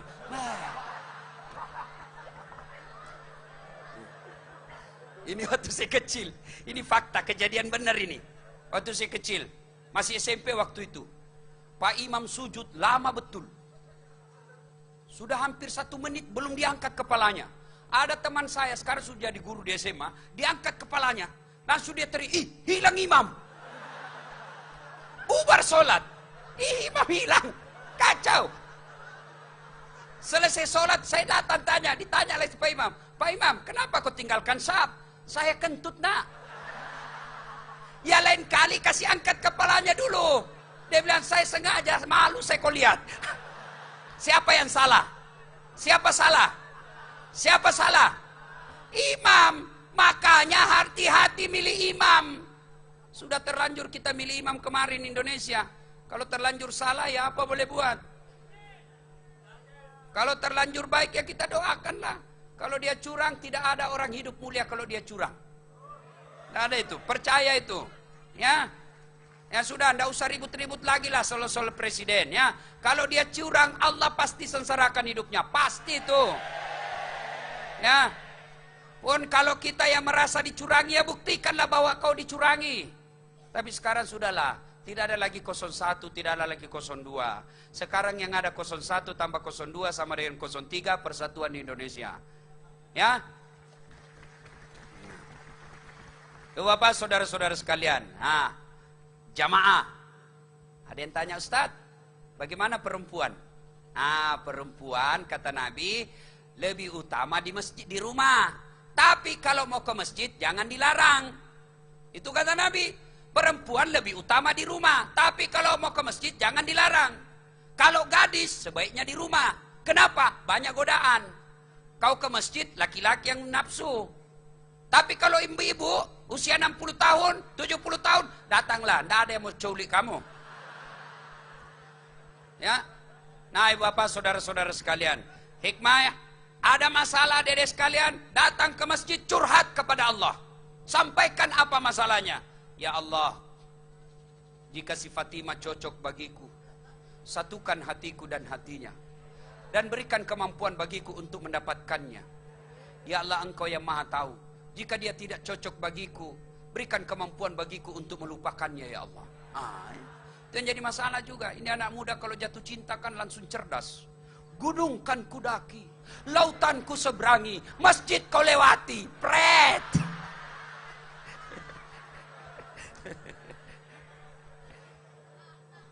Hikmah yang ketiga, selain takarrub ilallah ketika ada masalah, kedua cara menyelesaikannya ukhuwah, persaudaraan. Coba belajar tadi. 3 manusia pilihan ini, Rasulullah, Abu Bakar, Umar, perut kosong. Tapi karena datang kepada sesama muslim, datang kepada Abu Dahda dengan semangat persaudaraan, bisa selesai masalah. Kenapa? Dengan ukhuwah. Nah, inilah inti dari halal bihalal. Halal bihalal itu intinya adalah persaudaraan. Suatu kali Nabi tanya sahabat, kumpul. Nabi bertanya, atadruna manil muflis? Saudara-saudara sekalian, siapa yang tahu yang bangkrut di akhirat kelak? Yang pailit nanti di akhirat? Yang tidak sholat ya Rasul? Dia sholat 5 waktu rawatibnya cukup. Yang tidak puasa Ramadan ya Rasul? Dia puasa Ramadan lalu dia Syawal, Senin, Kamis dia lanjutkan. Ya tidak bayar zakat ya Rasul, harta zakatnya dan zakat fitrah dia bayar. Ya tidak haji ya Rasul, dia haji bahkan dia selalu pergi umroh. Sahabat heran. Kalau begitu siapa yang bangkrut ya Rasul? Nabi menjelaskan, jarusu wa khati'ur rahim, tetangga yang jahat sama tetangganya dan yang memutuskan persaudaraan. Sahabat bertanya, kok bisa bangkrut ya Rasul? Dia kan sholat, dia puasa, dia haji, dia zakat, kok bisa? Kata Nabi, benar, hablum minallahnya baik. Hubungannya kepada Allah baik, hubungan vertikalnya baik, tapi sayang hubungan horizontalnya. Kepada tetangganya dia jahat, depan rumahnya dia benci, belakang rumahnya dia musuhan, hampir semua orang dia musuhi. Akhirnya, ketika hari pertimbangan kelak, dia setorlah solatnya. Ya Allah, ini solatku 30 tahun. Datang tetangganya, tunggu dulu. Saya pernah tetangga di Palembang. Dia serobot tanahku 1 meter. Saya mau lawan, dia polisi. Saya mau lapor, jaksa juga temannya. Terpaksa saya mengalah. 30 tahun setiap hujan di Palembang rumahku banjir. Kenapa? Diambil gotku. Saya minta keadilan. Allah berfirman, ya sudah, ambil sholatnya 30 tahun. Dia setor lagi puasanya. Ya Allah, ini puasaku 30 tahun. Datang lagi, saya pernah difitnah. Kata anak-anakku lah lurus rambutnya, bukan anaknya suamiku. Karena suamiku keritin rambutnya. Dia tidak tahu anaknya lurus rambutnya karena sudah direbonding. Saya minta keadilan hari ini ya Allah. Allah berfirman, ya sudah, ambil puasanya 30 tahun. Dia setor zakatnya, ya Allah ini zakatku. Datang lagi temannya, tunggu dulu. Saya pernah juga sama-sama caleg di Palembang. Dia fitnah saya, dia sebarkan berita bohong, dia kina saya. Gara-gara fitnahnya, saya tidak terpilih. Saya minta keadilan. Allah berfirman, sudah, ambil zakatnya. Dia setor hajinya, ini hajiku. Datang lagi, saya juga pernah disakiti. Saya minta keadilan, ambil hajinya. habis amalnya, puasanya habis, salatnya habis, hajinya habis, zakatnya habis, masih ada orang yang datang. Saya pun pernah disakiti. Dia berkata, ya Allah, bagaimana lagi? Habis sudah amal-amal saya. Allah berfirman, tidak ada kebatilan yang tidak ada balasannya hari ini. Supaya adil, ambil dosanya 5 tahun. Ada lagi yang datang, ambil dosanya 2 tahun. Ada lagi, ambil dosanya 10 tahun. Habis amalnya, dosanya orang yang masuk. Inilah orang yang bangkrut. Maka makna terpenting dari halal bihalal, persaudaraan. Apa penyebab putusnya persaudaraan di antara kita? Umat Islam ini apa yang menyebabkan persaudaraan putus? Satu, yang paling banyak menyebabkan kita putus persaudaraan, apa? Kesombongan. Apa sombong, Ustaz? Apa pakaian barang mahal? Belum tentu. Bapak punya duit beli berlian, pakai supaya orang tidak menghina orang Islam. Ibu-ibu punya berlian, pakai, namanya perhiasan. Bukan perhiasan kalau dia dalam lemari. Kalau perlu tulis di jidat, emas murni. Lalu kapan dia sombong? Ketika dia menganggap remeh orang lain, menolak kebenaran. Contoh, pakai baju krokodil, cap buaya, harga 2 juta. Sombong? Belum tentu. Kapan dia sombong? Ketika dia remehkan orang. Kau tahu ini bajuku, 2 juta. Kamu, pegawai honor, tidak bisa beli. Sombong. Pakai emas, sombong? Belum tentu. Kapan dia sombong? Ini emas, Dubai, 50 juta. Kamu tidak bisa beli. Kau orang miskin. Sombong. Apa yang menyebabkan orang sombong? Satu, kata Nabi, 4 penyebab datangnya sombong. Satu, bertambahnya ilmu. Siapa yang bisa sombong di sini? Nih, para ustadz. Ada ustadz yang sombong? Banyak. Mana ustadz yang sombong? Yang tidak mau menerima perbedaan pendapat. Itu ustadz sombong itu. Sekarang ini banyak anak-anak yang kelompok, dia katakan dirinya komunitas hijrah. Baru belajar 6 bulan agama, itu pun melalui YouTube. Baru 2 menit habis kuotanya. Semuanya salah. Isra Mi'raj, bid'ah, tidak ada pada zaman Nabi. Maulid, bid'ah, tidak ada pada zaman Nabi. Halal bihalal, bid'ah, tidak ada pada zaman Nabi. Taksiyah, bid'ah, tidak ada pada zaman Nabi. Bid'ah, sesat masuk neraka. Nenekmu punya neraka. Kayak dia ajak panitia hari kiamat. Ada juga yang begitu, seenak-enaknya semua orang masuk neraka. Wah, kasih masuk juga kita surga, bos. Luas itu surga. Kalau kau tidak mau kami di tengah, biarlah kami di pinggir. Yang penting jangan kau kasih masuk kita neraka. Ini banyak ini yang belajar agama seperti itu. Tidak mau menerima perbedaan pendapat. Saya pun dihinanya di Facebook. Ini Ustadz Das'at bicara-bicara sunnah. Baru kau tidak pelihara sunnah. Maksudmu apa? Kau tidak pelihara sunnah. Kenapa kau bilang begitu sama saya? Buktinya kau tidak pelihara jenggot. Ya mau diapa kalau tidak mau tumbuh? Saya sudah kasih minyak malah gatal. Gara-gara jenggot dia marah-marah sama saya. Adik-adik remaja. Hijrah itu bukan sekedar pelihara jenggot. Hijrah itu bukan sekedar celana jingkrang. Hijrah itu bukan sekedar afwan. Jazakallah. Kaifa haluk ya akhi? Bukan cuma itu, bos. Biar kau jenggotmu panjang, celanamu jingkrang, afwan, jazakallah, ya akhi. Tapi kau sombong, kau kecil di hadapan Allah. Apa yang kau sombongkan dengan ilmu? Allah jelaskan dalam Quran, wa ma utitu minal ilm illa qalila. Saya tidak kasih kecuali ilmu, kecuali sangat sedikit. Lalu apa yang kau sombongkan? Gara-gara ilmu kau sombong, marah Allah. Dia kasih pikun kau. Ada obatnya pikun. Ada orang pak banyak sekali gelarnya, cerdas. Begitu dekat-dekat pensiun, mulai pikun-pikun. Diprotes sama istrinya, Pak, biasanya kalau kau mau pergi mengajar, kau cium-cium jidatku. Ini sudah 2 minggu kau tidak pernah cium-cium saya. Langsung suaminya dalam hati, berarti siapa saya cium selama ini? Ternyata pembantunya dia cium. Apa mau sombong, kau tidak bisa bedakan mana pembantu. Jangan juga modus, mantan-mantan sudah dengar begini. Besok masuk kamar pembantu, didapat sama anaknya, saya kira mamamu nak. Yuk, jangan sombong. Yang enak itu, ayo terima perbedaan pendapat. Yang mau kunut silakan, tidak mau kunut silakan. Ya, kenapa sih ada perbedaan? Ini adik-adik nih kelompok hijrah. Kenapa ada perbedaan dalam Islam? Karena hadis yang kita terima itu dalam bentuk teks, bukan audiovisual. Adik-adik beli handphone, mau menggunakan handphone itu, Kan ada tutorialnya. Begini cara cabut baterainya, begini cara mencoloknya, begini cara memulainya. Itu ada videonya, ada gambar, ada kalimat. Tapi hadis kan tidak ada. Cuma misal, hanya dikatakan, saya melihat Nabi takbir dengan sejajar dengan bahu. Ayo, mana disebut sejajar dengan bahu? Berbeda pendapat ulama. Kenapa? Tidak ada gambar. Maka sejajar dengan bahu, ulama pertama memaknai sejajar dengan bahu dilihat dari depan. Maka dia begini. Kenapa? Sejajarnya di depan. Yang kedua, sejajarnya dilihat dari atas. Maka dia takbirnya begini. Kenapa? Sejajarnya dari atas. Mana yang betul? Betul semua. Mau begini silahkan. Mau begini silahkan. Ada juga yang tidak semangat saya lihat. Ada juga begitu. Terserah. Yang pentingnya aku salahkan orang. Ada juga yang terlalu semangat. Silahkan. Tapi kalau kau jamaah bos, jangan kau ganggu orang. Ada juga yang terlalu semangat, kalau jamaah dia ganggu orang. Mulai salah, takbirnya sudah ganggu tetangganya. Allah. Baca Fatihah kayak dia mau gigit telinga.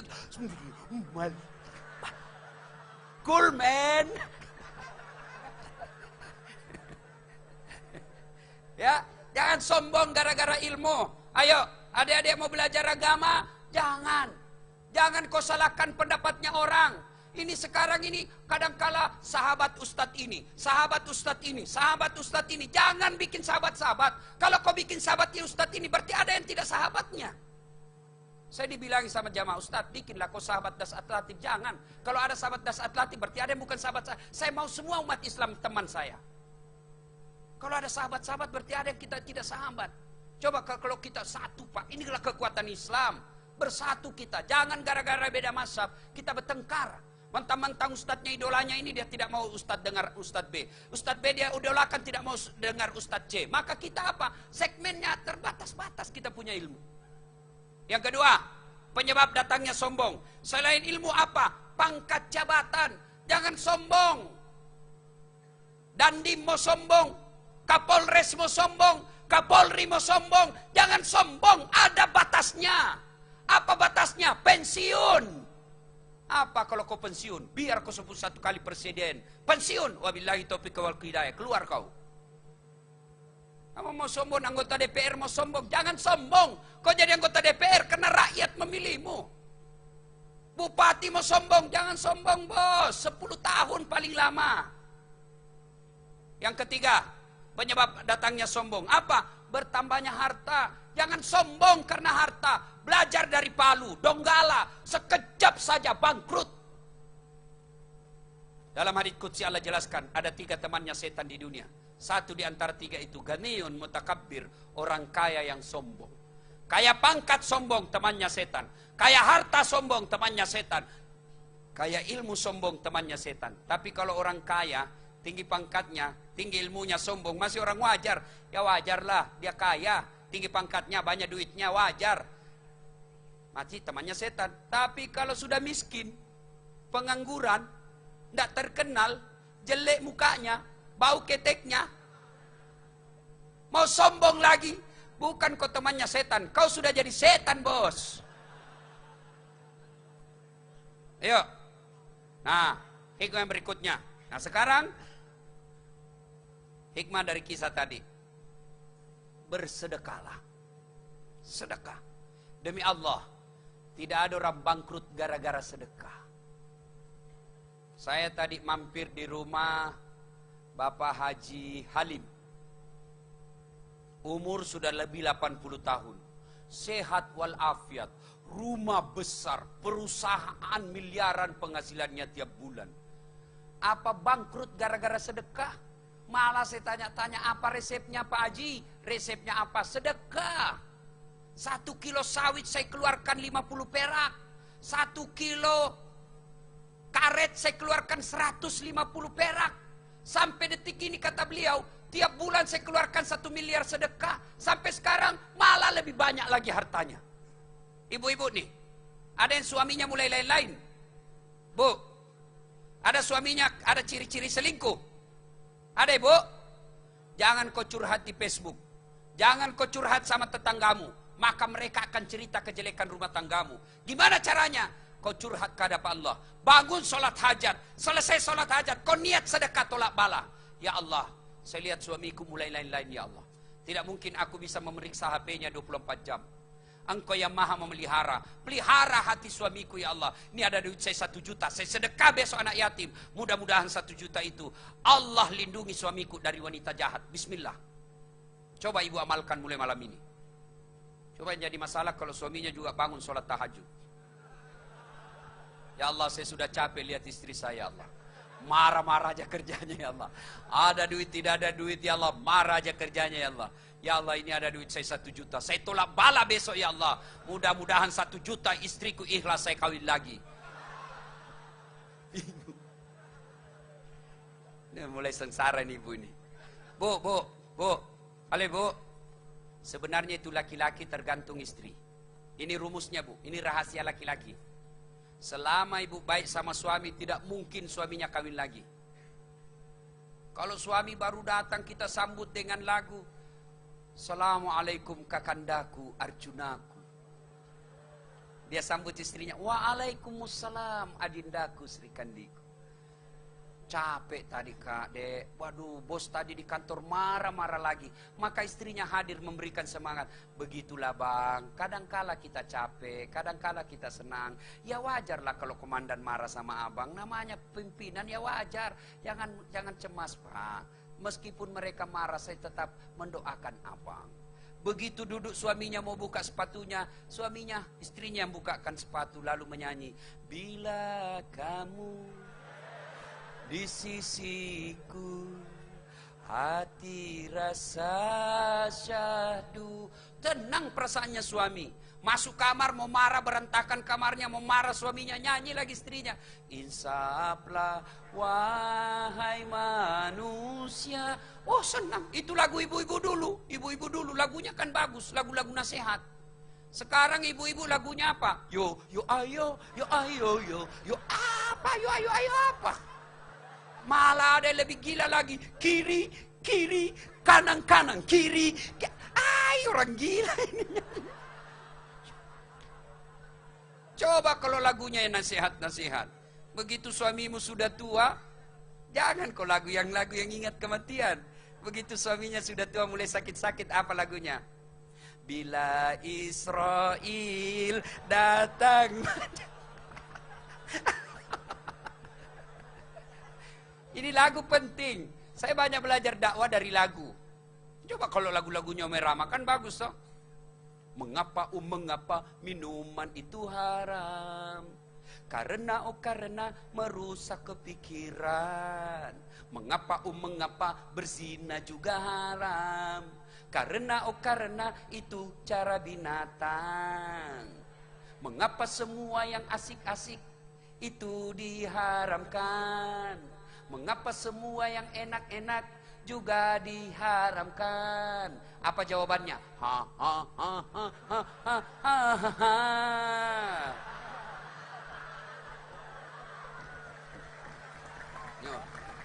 Apa jawabannya? Itulah perangkap setan, umpannya ialah bermacam-macam kesenangan. Itu lagu zaman saya kecil, lagu-lagu seperti itu. Begadang jangan begadang. Itu lagunya anak-anak sekarang apa? Pulang-pulangku berbadan dua. Malah kau dah hancur, kau hamil pulang. Nah ibu bapak saudara-saudara sekalian, ayo bersedekah. Adik-adik sekarang subhanallah tadi, saya bangga betul, saya senang betul adik-adik mau sedekah. Demi Allah, tidak ada orang bangkrut gara-gara sedekah. Saya banyak datang kepada saya, curhat. Ini pernah di tanah bumbu Batu Licin, Kalimantan Selatan. Ustadz, saya bangkrut Ustadz. Saya mau pulang ke Sulawesi, saya malu. Saya mau tinggal di sini, saya dikejar-kejar sama punya duit. Saya mau dipotong Ustadz. Tolong doakan saya. Baik, sebelum saya doakan saya mau tanya dengan jujur. Jujur kau jawab. Pak Ustadz, bagaimana sedekahmu selama ini? Itu dia Ustadz. Lebih banyak ke panti pijat daripada panti asuhan. Tak boleh ke panti pijat. Sama-sama panti Ustadz. Sama panti tapi beda cita rasanya bos. Lain dipejat, lah yang mengeras.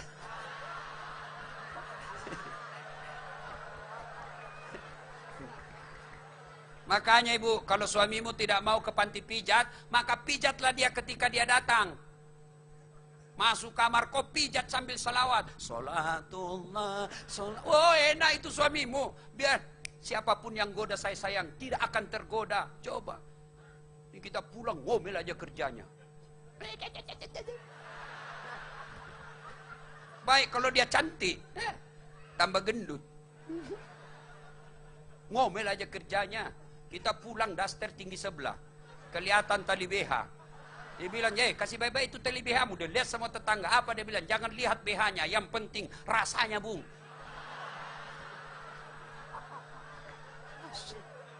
Ini, Bu. Ibu pikir itu gampang jadi laki-laki. Servislah itu suamimu. Tak pulang, mau tidur. Tak pakai sikat gigi. Kemudian dia kasih bedak itu yang dari beras. Dia kasih timun matanya. Nguaplah dia di depan suaminya. Bagaimana kita tidak stres? Nonton ambil remote, makan cang goreng, kacang.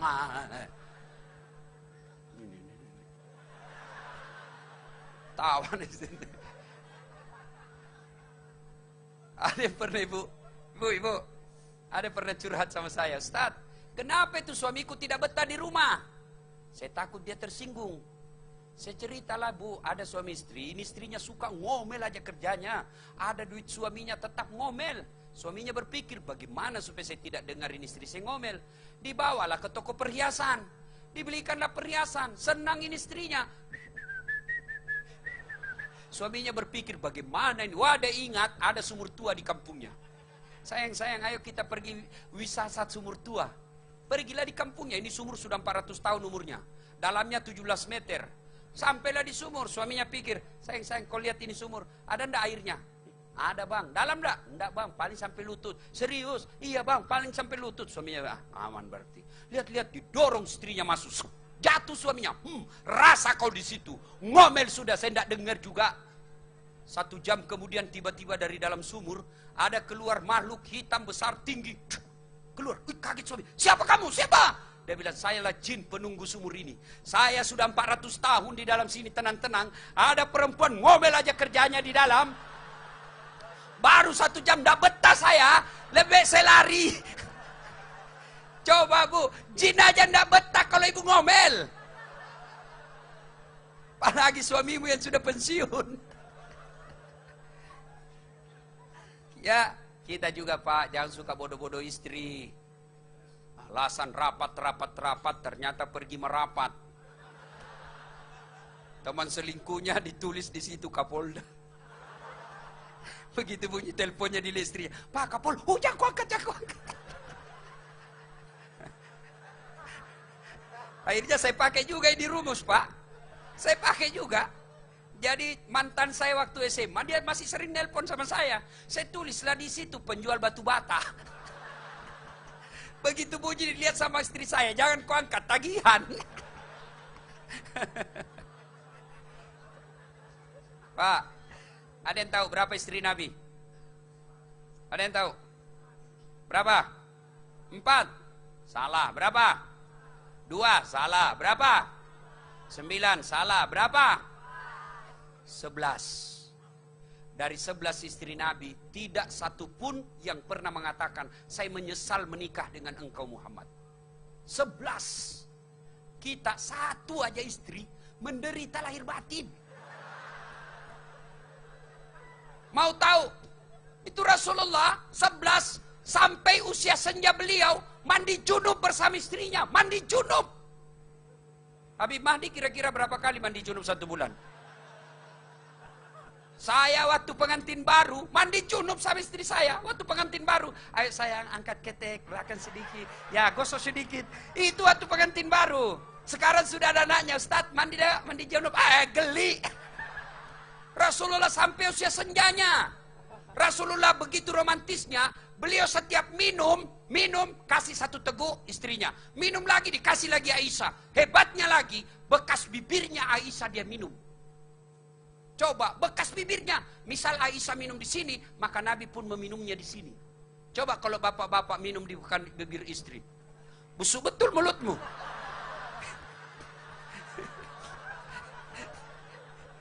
Itulah Rasulullah. Ada yang nanya sama saya, bapak-bapak, Ustaz, kenapa ini usaha saya gagal terus? Bagaimana kelakuanmu sama istrimu? Masih ingat waktu bapak nikah? Saya terima nikahnya Naura Siddiqia Nasrun dengan mahar seperangkat alat sholat tunai karena Allah. Siapa yang kita jadikan garansi? Siapa yang kita jadikan jaminan? Allah. Bukan Kapolda, bukan Presiden. Allah yang kita jadikan jaminan supaya halal anak gadisnya orang. Lalu dia tinggalkan rumah tangganya, dia tinggalkan ibunya, dia tinggalkan bapaknya, dia tinggalkan tanah kelahirannya. Untuk apa? Ngikut sama suaminya merantau ke Palembang. Sampai di Palembang ternyata bapak sengsarakan anak gadisnya orang. Pantas 30 tahun kau cari nafkah tidak bisa beli rumah. Kau hina istrimu. Makanya baik-baik sama istri. Suka ngomel Ustaz. Kalau dia ngomel, rumus menghadapi perempuan, diam. Kalau dia ngomel, diam. Karena biar kau jelaskan tetap tidak masuk akalnya. Karena itu perempuan kalau mau ngomel tidak pakai otak dia apa? Pakai perasaan. Dijelaskan nomor 1 muncul nomor 2. Dijelaskan nomor 2 muncul nomor 4. Selesai semuanya dia bilang itu 5 tahun yang lalu. Dia ungkip lagi 5 tahun. Maka lebih diam kalau perlu makan obat tidur. Serius. Ah ini ada resep. Pakai resepnya Umar. Marah-marah istrinya. Mau melapor sama Umar. Sahabat yang suka ngomel istrinya, mau melapor sama Umar. Begitu dekat dengan rumah Umar, waktu itu Presiden Umar bin Khattab. Begitu dekat, Umar juga dimarahi sama istrinya. Pulang, Umar aja dimarahin. Pulang. Besok ketemu sama Umar. Ya Rasul, ya Amirul Mukminin, saya lihat Anda kemarin dimarah sama istri, kok diam-diam. Dengar jawaban Umar. Dengar semua Pak. Apa jawaban Umar? Begitulah cara saya berterima kasih kepada istriku yang telah hamil, melahirkan dan menyusui anak saya. Itu jawabannya. Bapak rasakan, pernah rasakan namanya hamil Pak? Ibu-ibu, masih ingat waktu hamil? Enak enggak Ibu? Jalannya aja susah. Sudah mau keluar. Duduk aja pakai sandar samping. Mana ada ibu-ibu hamil duduk bersila? Paling kita laki-laki menderita kalau istri ngidam. Sampai ada yang bilang sama saya, Ustaz, apa doanya supaya berhenti istri ngidam? Ngidam apa istrimu? Nanti dia bisa tidur kalau dia lihat saya di atas lemari. Menderita betul kau. Jangan, kau dibodoh-bodoh itu istrimu. Jadi kalau istrinya mau tidur jam 9 malam, setengah 9 sudah naik di atas lemari. Berarti kau dikasih bodoh-bodoh kau istrimu itu. Beleng-beleng.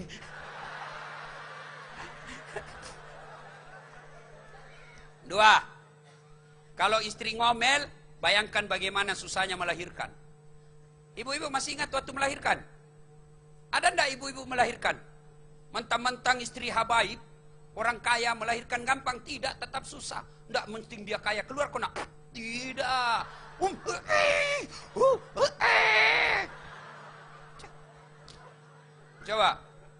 Coba kalau lihat, kalau laki ibu-ibu melahirkan, dua kan pilihannya. Enggak setengah mati, mati sekalian.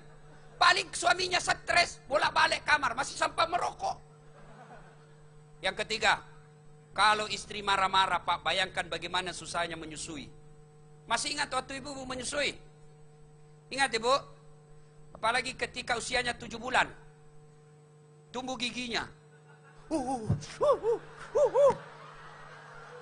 Ketawa Ibu dibayangkan.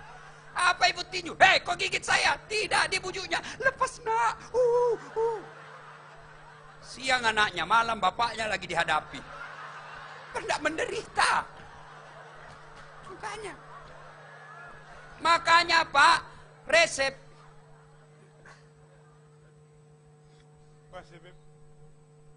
Ya, makasih ya. Makanya Pak, kalau istri ngomel, jangan dilawan, lebih diam. Saya lah ini, saya merasa Ustadz, ya punya nama lah di Makassar. Pernah suatu ketika saya pulang takziah, tiba-tiba istri saya WhatsApp, Ustadz habis pembalut. Mati saya, Ustadz kondang sehingga beli pembalut. Saya berdoa mudah-mudahan tidak ada majelis yang kenal saya. Begitu saya bayar, tiba-tiba ada ibu majelis talim datang, Ustadz beli pembalut. Saya lihat baru saya bilang, daripada saya melahirkan. Tenang perasaan. Jangan kita merasa ustadz, jangan kita merasa ulama, jangan kita merasa pejabat. Lalu ketika istri marah lalu tersinggung, saya ini. Teman setan. Ukhuwah, persaudaraan berawal dari rumah tangga. Berikutnya, yang menyebabkan pecahnya persaudaraan, sangka buruk. Telepon tidak dijawab, sangka baik. Ibu-ibu telepon suaminya tidak dijawab, sangka baik. Oh, suami saya lagi sholat duha. Telepon lagi tidak dijawab. Oh, suami saya lagi buang air besar. Telepon lagi tidak dijawab. Oh, mungkin HP-nya suami saya tertinggal di mobil. Sangka baik. Tiba-tiba masuk WhatsApp. Saya lihat suamimu bonceng cewek, cantik betul. Sangka baik. Oh, suami saya nge-grab. Tenang perasaan. Saya tamat SMA daftar tentara. Mau jadi akabri penerbang. Begitu tes fisik tidak lulus. Kenapa? Ceper. Tidak cukup tinggiku. Saya protes, ya Allah, kenapa kau lahirkan saya dalam keadaan pendek? Kau tidak rugi jadi Tuhan kalau saya jadi tentara. Teman saya lulus jadi polisi. Sekarang dia di Sulbar, Sulawesi Barat, reserse. Satu bunga, pakai baret merah. Saya lulus pakai baret putih jadi ustadz. Tapi alhamdulillah dengan baret putih yang saya pakai, mulai baret hitam sampai baret merah, ku caramai semua. Sangka baik. Ayo, caleg yang gagal, sangka baik. Saya sudah pasang baleho, sudah habis duit, gagal. Saya tidak mau datang ke rumahmu, kau tidak pilih saya, sangka baik. Allah takdirkan tidak terpilih. Apa tujuannya? Bapak diminta sosialisasi lebih lama, 5 tahun. Saya 2013 ikut Pilwali Makassar. 10 pasang, saya juara 2. Kalah, tidak, cuma yang menang lebih banyak suaranya. Nah, sangka baik. Sangka baiklah. Nah, saudara-saudara sekalian, inilah cara menyambungkan persaudaraan, bersedekah. Nah, berikutnya, setelah bersedekah, Ustaz, sudah terlanjur. Habis duit saya, Ustaz. Sedekahlah dengan apa? Sedekah dengan ilmumu. Sedekah dengan akhlakmu. Sedekah dengan apa? Sedekah itu tidak mesti duit. Yang Allah minta, kau berbuat baik sama orang. Kita punya jabatan, sedekah dengan jabatan. Kita punya harta, sedekah dengan harta. Kita punya ilmu, sedekah dengan ilmu. Kita punya tenaga, sedekah dengan tenaga. Dan demi Allah sekali lagi, tidak ada orang bangkrut gara-gara sedekah. Saya kasih contoh. Yang namanya kekuatan sedekah. Allah pasti ganti. Tanggal 3 kemarin, sebelum lebaran. Tanggal 3 malam. Tidak usah, adek, ayo, lihat sini. Ayo, dek. Tanggal 3 kemarin, malam, mau lebaran. Ada anak mahasiswa, bukan anak mahasiswa, anak remaja. Bapaknya orang Flores, ibunya orang Toraja, Nasrani. Usia 19 tahun. Dia DM saya, inbox kalau di Facebook. Ustadz, saya ini tadinya non-muslim, karena sering dengar ceramahnya Ustadz, Desember yang lalu saya masuk Islam. Cuma ketika saya masuk Islam, orang tua saya marah besar, dia usir saya dari rumah. Semua barangku diusir saya dari rumah. Saya pergi dari rumah saya. Sudah, Ustadz, saya sebentar lagi lebaran, saya belum punya baju. Ustadz, saya lihat bajunya cantik-cantik. Saya bilang, sebenarnya bukan baju saya yang cantik, saya yang gagah. Jadi bagus kau lihat bajuku. Bukan karena bajuku yang bagus, saya yang cakep. Ya mau saya dong. Datanglah dia. Saya bilang, kau datang, saya kasih kau baju lebaran. Saya bawalah baju saya yang beberapa, yang bagus-bagus. Kau pilih nih, mana yang kau suka. Benar, diambil yang paling bagus. Nyesal juga saya. Baju bandalan saya diambilnya. Sudahlah. Waktu dia datang ke rumah, dan turun dari taksi, dia pakai tongkat. Ternyata kakinya diamputasi. Dia singgih sholat di masjid, diserobot, ditabrak mobil, akhirnya kakinya diamputasi. Mata kaki ke bawah. Saya kasihan waktu dia cerita. Lalu dia bilang, Ustaz, jangan sedih. Ini kaki saya tidak ada artinya ketimbang saya dapat iman masuk Islam. 19 tahun. Subhanallah. Sudah itu saya kasih 1 juta. Pulang, ini deh hadiah lebaran. Pulanglah dia, 1 juta saya kasih. Perjalanan saya mau pergi khotbah ke bandara. Di jalan Veterani, masuk WhatsApp. Wakil Wali Kota Balikpapan. Ustadz, berapa nomor rekeningnya? Dalam pikiran saya jawab, untuk apa lagi Pak Wali? Dalam hatiku, cepatlah. Sudah, saya kirim, masuk SMS banking. Titik. Berapa yang masuk? 30 juta. 1 juta saya kasih 1 pagi, belum beberapa jam Allah sudah ganti 30 juta. Tidak cukup sampai di situ. Saya di bandara, di depan pintu 7 Bandara Makassar, saya mau naik pesawat, tiba-tiba ada perempuan datang, ibu-ibu, pakai jilbab besar, dia lari-lari pakai bawa amplop. Ustadz, ini ada hadiah Ustadz. Suami saya senang betul dengar ceramahnya Pak Ustadz. Mau ketemu tadi tapi sudah mau naik pesawat, jadi buru-buru. Ini, saya bilang, ada apa lagi Bu? Saya tidak ceramah kok dikasih. Padahal dalam hatiku, segeralah kau kasih saya. Saya buka itu amplop. Berapa isinya? 1 juta. Allah sudah ganti 40 juta. Saya khotbah di tanggal 5. Biasanya itu bupati kasih saya kalau saya khotbah, dia kasih saya 25 juta. Ternyata hari itu saya dikasih 35 juta. Saya keluarkan 1 juta, Allah ganti 75 juta. Ayo adek, mau sukses kamu dengan dagangmu, sedekah. Allah tidak lihat berapa yang dikeluarkan. Coba mulai besok niatkan, jangan pernah lewati maghrib tanpa sedekah hari itu. Coba mulai amalkan itu. Biasakan di kantong selalu ada duit untuk sedekah. Mau 1 rupiah, mau 1000 rupiah. Allah tidak lihat berapa nilainya. Yang Allah lihat kamu mau tidak bersedekah untuk hari ini. Coba amalkan. Demi Allah, saya banyak melihat orang justru kaya, sehat walafiat gara-gara sedekah. Kenapa kau miskin selama ini? Karena mentalmu mental miskin. Apa mental miskin? Minta-minta terus. Sudah, kau miskinlah karena kau suka minta-minta. Coba, kenapa tidak bisa umroh? Saya miskin Ustaz. Karena kau miskin, merasa miskin, maka kau miskin. Ana inda sonni abdi bi. Saya tergantung sangkanya hambaku. Kalau dia sangka kaya, saya kasih kaya kau. Nah, ibu bapak, saudara-saudara sekalian, banyak yang kita mau uraikan, tapi waktu yang terbatas. Akhirnya, dalam berhalal bihalal, biasanya tradisi kita, maaf lahir batin, dunia akhirat, sengaja tidak disengaja, urjun rambut sampai ujung kaki. Tidak begitu caranya. Bagaimana cara Nabi? 1, jabat tangannya. Bagaimana kalau bukan muhrim? Berbeda pendapat ulama. Syafi'i, haram, tidak boleh. Imam Ahmad, selama kau tidak nafsu, boleh. Maka saya mahasiswa saya yang cewek-cewek di Unhas, saya jabat tangan, tidak, saya cukup begini. Kenapa Ustadz? Saya bisa nafsu. Dia masih muda, saya juga masih muda. Ustadz nafsu? Iya, saya manusia biasa. Tidak mengatakan ayat la taqrabus zina illa ustad, jangan dekati zina kecuali ustad. Tidak, biar ustad kalau cewek cantik hancur. Bagaimana kalau ibu-ibu majelis taklim yang usia 65 tahun ya saya jabat tangan. Bau salompas, bau minyak tawon, saya jabat tangan. Tidak mungkinlah saya nafsu sama ibu-ibu. Tidak tahulah kalau ibu yang nafsu sama saya. Jabat tangan. 2, pandang matanya. Kadangkala kita jabat tangan sama orang tidak dilihat, itu tidak beradab. Yang ketiga, senyum.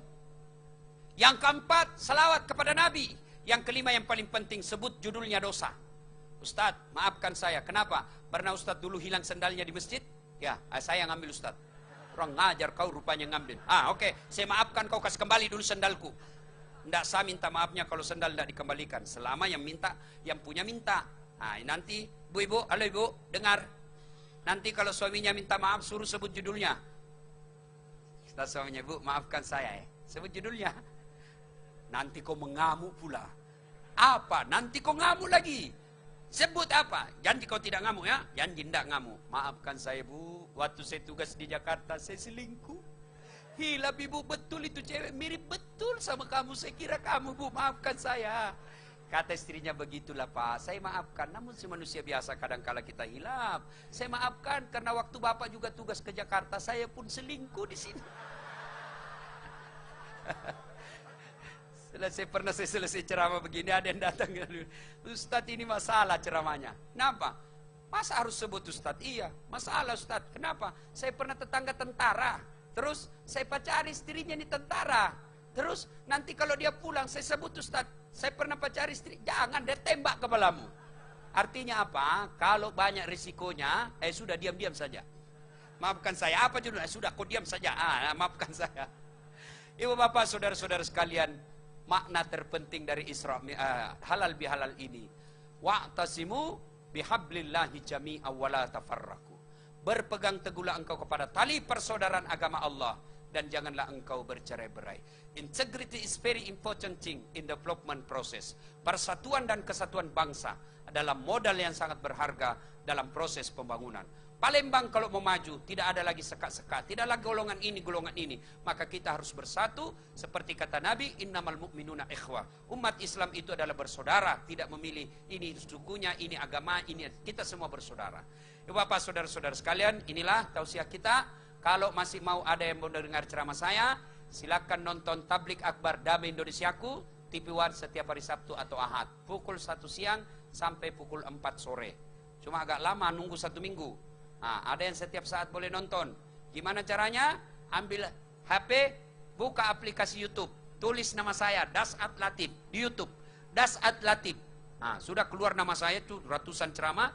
Sudah nonton paling atas, klik. Sudah nonton, jangan lupa kasih tanda begini. Coba syuting besar-besar, bos. Nah, ini ya. Nah, gini ya. Gini, jangan kasih begini. Kalau kau kasih begini, dicari kau malaikat pencabut nyawa. Masa ceramah kau kasih begini? Nggak enak lah. Kau nggak suka ya sudah, nggak usah komentar. Nah, cuma cepat habis kuota karena 1 jam. Maka saya sediakan yang tidak menguras kuota. Gimana caranya Ustaz? Nonton Chelsea. Ceramah singkat, 1 menit. Gimana caranya Ustaz? Follow saya di Instagram. Dasat Latif 1212. Dasat Latif 1212. Sudah ku follow Ustaz, sudah ku kok ceramahnya tidak mau terputar. Hakul yakin, berarti tidak ada kuotamu. Kau beli pulsa dulu baru bisa nonton. Demikian, lebih dan kurangnya mohon dimaafkan. Nun wal kalam ya maesturun. Billahi fisabilil haq. Billahi taufiq wal hidayah. Wassalamualaikum warahmatullahi wabarakatuh. Waalaikumsalam warahmatullahi wabarakatuh. Terima kasih kita ucapkan kepada guru kita Ustaz Dr. Haji Dasat Latif PhD yang telah menyampaikan tausiahnya. Dan sebelum kita tutup acara ini dengan doa, kami himbau semua hadirin tidak pulang dulu supaya keberkahan bersama kita dapatkan dari berkahnya ilmu dan juga doa dari guru kita. Kami juga tidak lupa mengucapkan terima kasih kepada semua pihak yang telah membantu terselenggaranya Tablik Akbar ini, terutama Majelis Maspuro mengucapkan terima kasih kepada Harian Umum Sumatera Express. Semoga insya Allah di usia 24 tahun semakin maju dan semakin ke depan. Juga kepada pemerintah Kota Palembang dan semua pihak yang telah membantu, dari pihak tim yang membantu kegiatan ini sehingga bisa terlaksana, dari Permata Lighting Haji Sulaiman Abok, dari Reuni Sound System, dan juga dari OMG Multimedia, juga dari Air Minum Tirta, dan semua pihak yang telah membantu, para laskar dan segenap panitia yang berhari-hari sudah mempersiapkan acara, para anak-anak muda jamaah Majelis Taklim dari FPI, dari Rubat Al-Mutawakkilin, dari Laskar Al-Faqihiyah, dari Laskar Awabin, kemudian juga dari Majelis Taklim Az-Ziyadah, juga dari Laskar BG Bedulur Galoh, dan juga dari Laskar Majelis Wirid As-Sakrat, dan semua pihak tidak kami sebutkan satu persatu, namun insya Allah semua sumbangsih terselenggaranya acara ini insya Allah diganti oleh Allah Subhanahu wa Ta'ala. Terutama kita ucapkan terima kasih kepada Ustaz Dasat Latif. Dari subuh, sebelum subuh sudah keluar ke bandara, naik pesawat 4-5 jam dari Makassar menuju kota Palembang. Insya Allah beliau berkenan kembali untuk mengulangi datang ke kota Empek-Empek di waktu-waktu yang akan datang. Kita mohon kepada guru kita Abu Ya Sayyidul Walid Al-Habib Umar Abdul Aziz bin Abdul Rahman bin Syahabuddin untuk menutup majelis ini dengan doa maulid. Fa'alaihi falyatafaddal mashkura. Mari kita aminkan doa ini. InsyaAllah semua yang pulang dapat keberkahan dari Allah dan hajat-hajat kita dikabulkan Allah. Dosa-dosa kita diampuni oleh Allah, penyakit kita diangkat oleh Allah. Amin ya Rabbal Amin.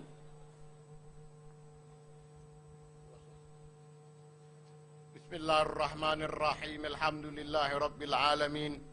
Allahumma salli wa sallim ala Sayyidina Muhammadin bil awwalin wal akhirin. Wa salli wa sallim ala Sayyidina Muhammadin bin nabiyyin wal mursalin. Wa salli wa sallim ala Sayyidina Muhammadin fi kulli waqtin wa hin. وصل وسلم على سيدنا محمد وعلى آله وصحبه أجمعين. ولقد أشرت لنأتي من أوصافه تحيي القلوب تحيي الأشجان. يا الله والله قد أثنى عليه فما يساوي القول منا أو يكون ثنانا. لكن حبا في السرائر قد دعا لمديه صفوة ربنا وهدانا. يا الله وإذ امتزجنا بالمودة هاهنا نرفع أيدي فقرنا ورجانا. للواحد الأحد العلي إلهنا متوسلين بمن إليه دعانا. مختاره وحبيبه وصفيه زين الوجود به الإله عبانا. يا ربنا يا ربنا يا ربنا بالمصطفى اقبلنا اجب دعوانا. أنت لنا يا ذخرنا في هذه الدنيا وفي أخرانا. أصلح لنا الأحوال واغفر ذنبنا ولا تؤاخذ ربي إن أخطأنا. واسلك بنا في نهج طه المصطفى ثبت على قدم الحبيب خفقانا. أرنا بفضل منك طلعة أحمد في بهجة عين الرضا ترعانا. واربط به في كل حال حبلنا وحبال من ودى ومن والانا. والمحسنين ومن أجاب نداءنا وذوي الحقوق وطالبا أوصانا. والحاضرين وسائيا في جمعنا ها نحن بين يديك أنت ترانا. ولقد رجوناك فحقق لنا واسمع بفضلك يا سميع دعانا. وانصر بنا سنة طه في بقاع الأرض واجمع كل من عادانا. وانظر إلينا واسقنا كأس الحنا واشفي وعافي عاجلا مرضانا. واقضي لنا الحاجات واحزن أثمنا عند الممات وأصلح عقبانا. يا رب واجمعنا وأحبابا لنا في دارك الفردوس يا رجوانا. يا رب واجمعنا وأحبابا لنا في دارك الفردوس يا رجوانا. يا رب واجمعنا وأحبابا لنا في دارك الفردوس يا رجوانا. بالمصطفى صل عليه وآله ما حركت ريح الصبا أغصانا. سبحان ربك رب العزة عما يصفون وسلام على المرسلين والحمد لله رب العالمين. سر الفاتحة.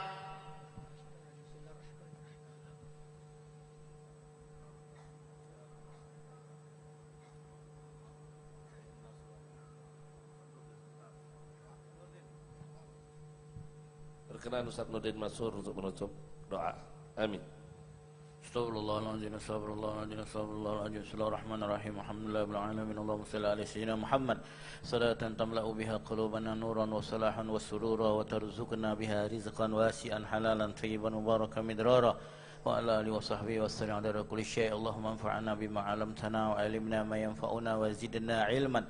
Allahumma dafa'anna al-ghala wal bala wal waba wal fahsya wal munkar was siyuf wal mukhtalifa wa syada'id wal mihan ما ظهر منها وما بطن من بلادنا Indonesia وبالembang Darussalam خاصة ومن بلدان المسلمين عامة إنك على كل شيء قدير اللهم اغفر لنا ولوالدينا وارحمهما كما ربيانا صغارا ولجميع المسلمين والمسلمات والمؤمنين والمؤمنات الأحياء منهم والأموات إنك على كل شيء قدير ربنا آتنا في الدنيا حسنة وفي الآخرة حسنة وقنا عذاب النار صلى الله عليه سيدنا محمد وعلى آله وصحبه وسلم الحمد لله رب العالمين تقبل الله منكم Inna wa minkum. Dengan berakhirnya doa tadi, berakhir acara kita pada hari ini. Atas nama pembawa acara dan segenap panitia mengucapkan terima kasih, terutama kepada seluruh hadirin yang hadir. Dan kami umumkan, alhamdulillah, yang terkumpul dari dana sumbangan hari ini sekitar 30 juta. Dan ada beberapa ringgit Malaysia dan juga 1 real Saudi Arabia. InsyaAllah semua yang diberikan dilipat gandakan oleh Allah Subhanahu wa taala, dan insyaallah kita bertemu pada tablik akbar Masfuroh di waktu-waktu yang akan datang. Siap hadir? Jangan lupa, walau doa sudah ditutup, malam ini terus angkat tangan kita, terus kita minta kepada Allah Subhanahu wa taala, semoga Allah menjaga Indonesia, Allah menangkan perjuangan kita, dan insyaallah Indonesia diberkahi oleh Allah taala. Amin ya rabbal alamin, amin ya rabbal, ya arhamar rahimin, ya arhamar rahimin, ya arhamar rahimin, farij ala